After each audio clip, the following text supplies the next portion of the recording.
Hi, and welcome to this week's Preps Preview. I'm Justin Conn, and this is Scott Richey. We're going to talk quite a bit of basketball today. We haven't done a top five since the season started, and actually Scott hasn't had a chance to do a top five yet, so I know he was, pretty excited. Wanting to get his out there. So go ahead, you start out, Scott, your top five. First in the kind of receiving votes category, I had some teams that just didn't quite make it for various reasons.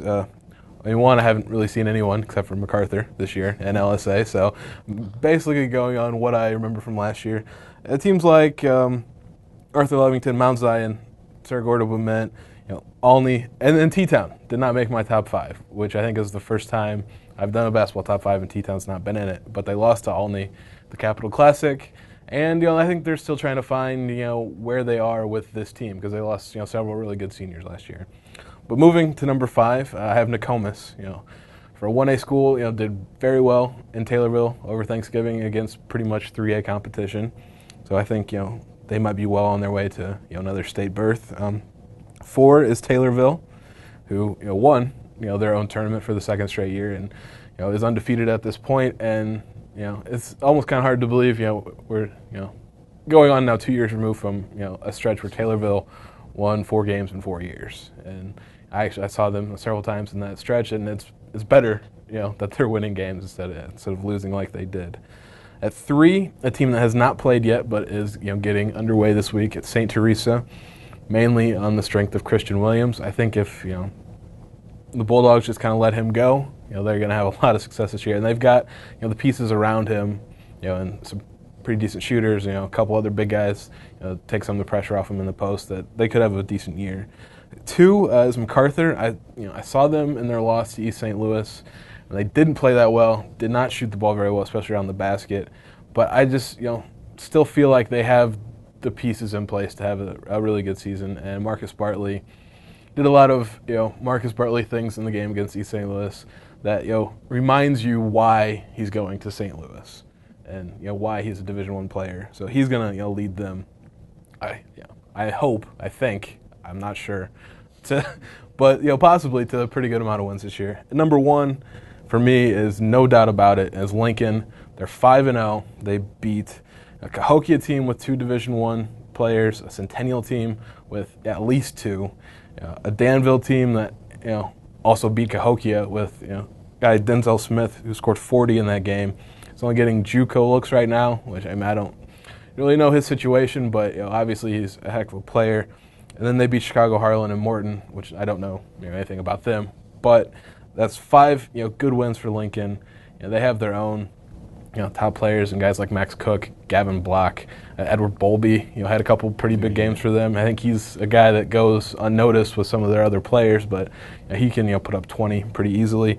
And so no doubt about it, they're my number 1, and I'm probably going to hold on to that spot for a while.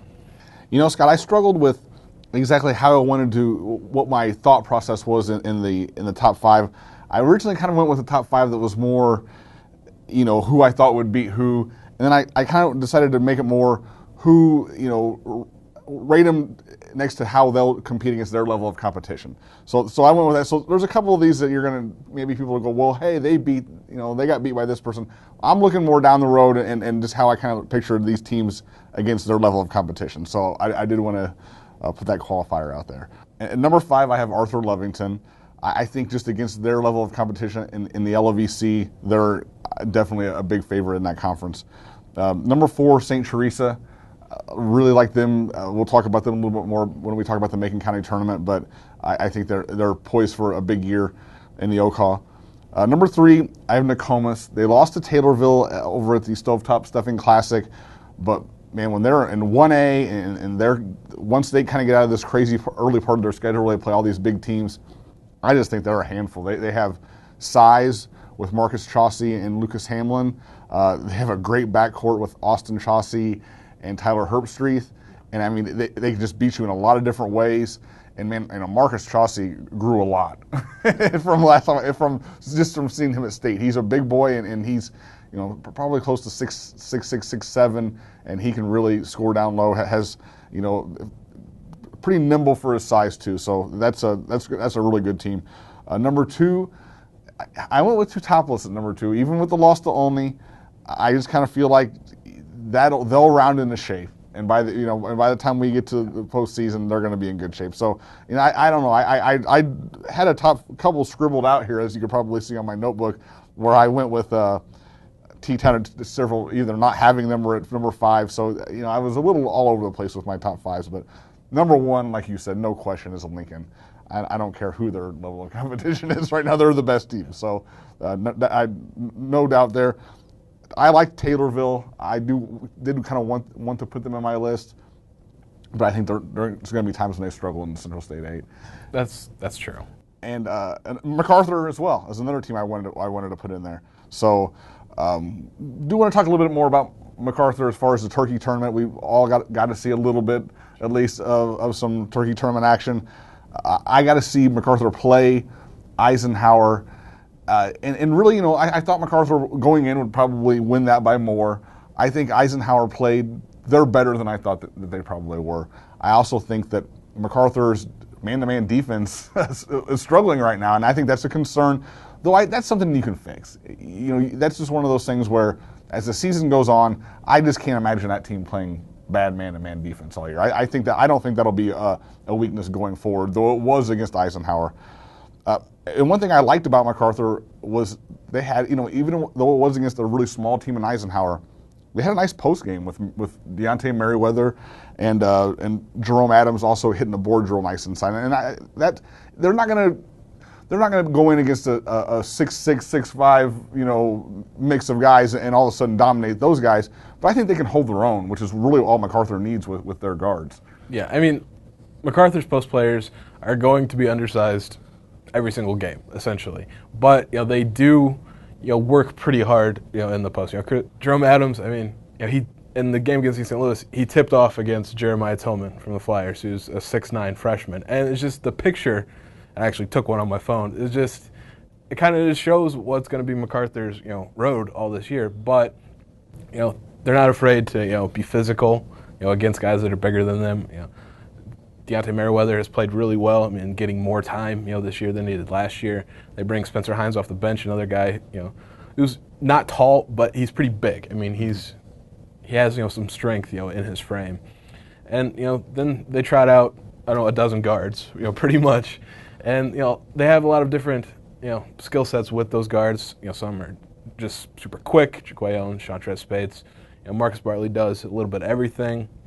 Dallas McClain, I think, will find his shot. This year he didn't shoot very well against East St. Louis, but as a sophomore, he wasn't afraid, to take the open looks that he got. I mean, that's why I'll put them in my top 5. I think they have, what it takes to be a really good team this year. It's just, will they do it, really? I think that they have. There's a lot of moving pieces there. There's a lot when you play that many guys, you're going to have that at times where it may take a while. And we talked about them, wanting to see them get off to a good start. But I do think just naturally, because of the style they play and how many different guys they play, they got to find a rhythm with some different units, and that's something they didn't necessarily have in the turkey tournament, but that I think they can find. I think the man-to-man defense and just the kind of finding a rhythm with the different mixes of players you want to play. That's what they had to improve on going forward, but I think they can do that.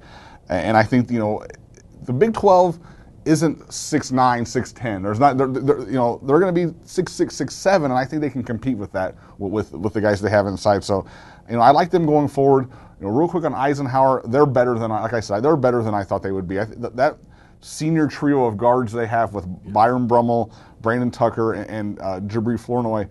They're quick. They can shoot it. They can give you problems. And I think that, with those guys and with Woodland inside, and then just whoever they want to run in there, kind of at that other spot, that's a team that they're not going to win a ton of games. They're not big enough, but they can give some teams some trouble. I think they'll compete better than they have maybe in the past. And Eric Newbond kind of has the same. I mean, I don't know if it's a problem, yet, but it could be later in the season that Philippe Phillips has at MacArthur is. They're running a lot of guys in. I mean, I think probably played a dozen, maybe, round number, guys, in the turkey tournament, with 2 more that, he says, could be getting, big minutes. Eventually, I mean, you almost can't play that many guys just because no one gets into any kind of rhythm. You have to pare down your rotation to 9, I think, at the max is what I kind of, like to see, but they have the players that can fill those roles. They're just going to have to maybe understand that not everyone's going to get double-digit minutes, and that's sometimes a tough thing to get past. Because I know when I played, I wanted to play, and I'm sure those guys they want to be out on the court. So. Right. It's tough with those three seniors at guard where you have to have those guys out there too. So I think that makes it even more sort of problem area to get that many guys in sometimes. Want to talk about a tournament coming up next week. The Macon County tournament begins, I believe, on Monday, and I think that St. Teresa going in is the definite favorite. They're playing at St. Teresa, and just from what we know about these teams going in, and they haven't even played a game as we're taping this, but I think they're the best team. I don't think there's any doubt to that. Lots of the county teams, they graduated, some big chunks. Maroa lost a bunch of seniors.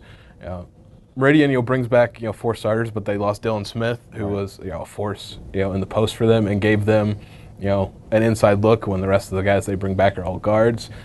St. Teresa has Christian Williams back, J.D. Mattingly, Jordan Lakaitis, Madison Velchak, George Duncan. And then they bring up Jonathan Radley, who's another big. They have some pieces in place, and maybe kind of know how they fit together a little bit better than the rest of the teams. I would agree. I was trying to pick a dark horse, and I'm looking at it. I didn't want to go too much deeper than maybe Warrensburg or Cerro Gordo Bement, and people are going to go, well, that's hardly that's hardly a reach. But I don't. I think that's about as deep as I'm going to reach for a dark horse. Warrensburg, I'm really looking forward to seeing them in this tournament and seeing how that sophomore class is progressing. And Cerro Gordo had the early loss to Argenta. We'll see how they bounce back from that going into this tournament, and it's a tournament they really I know Scott Bacon puts a lot of emphasis on doing well at this tournament. So interested to see them as well, and Sangamon Valley, see how they can compete. I think it's going to be fun. A lot of young teams. And Cerro Gordo Bement is in a situation where they're putting 2 teams together, and I think that might be, cause for a little bit of trouble, early on, just trying to figure out how, everyone plays together. But they have a lot of, talent from both sides, Cerro Gordo and Bement, and you have to think that, they'll start to get, things together. And, the loss to Argenta was by 1 point, so it's not like they got blown out in their first game trying to figure out all of this. So. Exactly. Preps Pick'em is up now. In fact, I'm going to go out after this right now and sign up and make my picks for the week. Also, of course, you can check us out on Facebook and on Twitter at HR Preps. Make sure you check us out online as well, hrpreps.com, and we'll see you out at the games.